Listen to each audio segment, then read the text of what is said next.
அனைவருக்கும் அன்பு வணக்கம். இன்றைக்கி நம்ம சேனலில் என்ன ரெசிபின்னு பார்த்தீங்கன்னா, இது என்னென்னு கண்டுபிடிங்க பார்க்கலாம். ஆமாங்க, இது மேக்ஸிமம் இது யாருக்குமே அந்தளவுக்கு தெரிஞ்சிருக்காது. இது பெரண்டையோட இலைங்க. நம்ம எப்போவுமே பெரண்டையை வச்சு தாங்க நம்ம புளிக்குழம்பு செய்வோம், துவையல் செய்வோம். நான் இன்றைக்கி இந்த பெரண்டையோட இலையை வச்சு நான் துவையல் செய்ய போகிறேன். மேக்ஸிமம் பார்த்திங்கன்னா அந்த பெரண்டையோட இலையை எல்லாருமே தூக்கி தான் போடுவாங்க. இன்றைக்கி நம்ம இதை வச்சு சூப்பரான ஒரு துவையல் ரெசிபி தாங்க செய்ய போகிறோம். செய்கிறதும் ரொம்ப ஈஸி தான், டேஸ்ட்டும் ரொம்பவே வேறு லெவலாக இருக்கும். இது எப்படி செய்கிறதுன்னு வாங்க இப்போது பார்க்கலாம். ஒரு கடாயில் 3 டேபிள் ஸ்பூன் அளவுக்கு எண்ணெய் சேர்த்துருக்கேன். எண்ணெய் நல்லா காஞ்சு வந்ததும் இதில் 1 ஸ்பூன் அளவுக்கு கடலை பருப்பு சேர்த்துக்கலாம். 1/2 ஸ்பூன் அளவுக்கு மல்லி, 1/4 ஸ்பூனுக்கும் கொஞ்சம் கம்மியாக மிளகு எடுத்துக்கோங்க.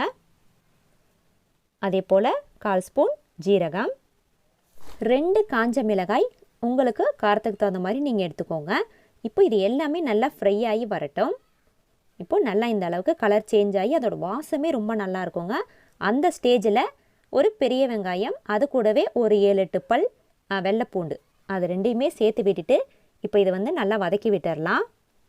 நல்லா இந்த அளவுக்கு வதங்கி வந்ததுக்கப்புறம் இதில் தேவையான அளவுக்கு பெருங்காயத்தூள் சேர்த்துக்கலாங்க. சேர்த்து விட்டுட்டு அதையும் நல்லா கலந்து விட்டுணும்.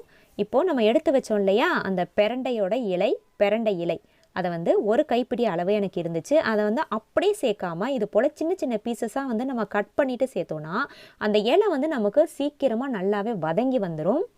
அதுக்காக கட் பண்ணிவிட்டு சேர்த்தாச்சு. இப்போ இதில் கொஞ்சம் போல் ஒரு சிட்டிக்காய் அளவுக்கு மஞ்சள் தூள் சேர்த்துட்டு வதக்கிக்கலாங்க.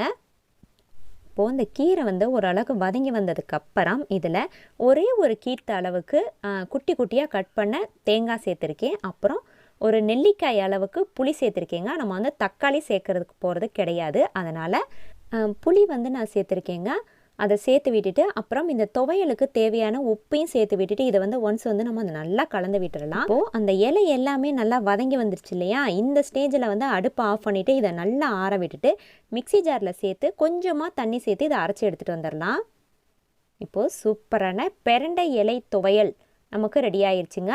தூதுவளை துவையல், புதினா துவையல், அது போல் இது பெரண்டை இலை துவையலுங்க. ரொம்பவே டேஸ்டியாக இருக்கும். இது கொஞ்சம் ஒரு பக்கம் பார்க்க போனால் நமக்கு அந்த வல்லாரை துவையல் மாதிரி இருக்குங்க. கண்டிப்பாக இதை நீங்கள் உங்கள் வீட்டில் ட்ரை பண்ணி பாருங்கள். நன்றி.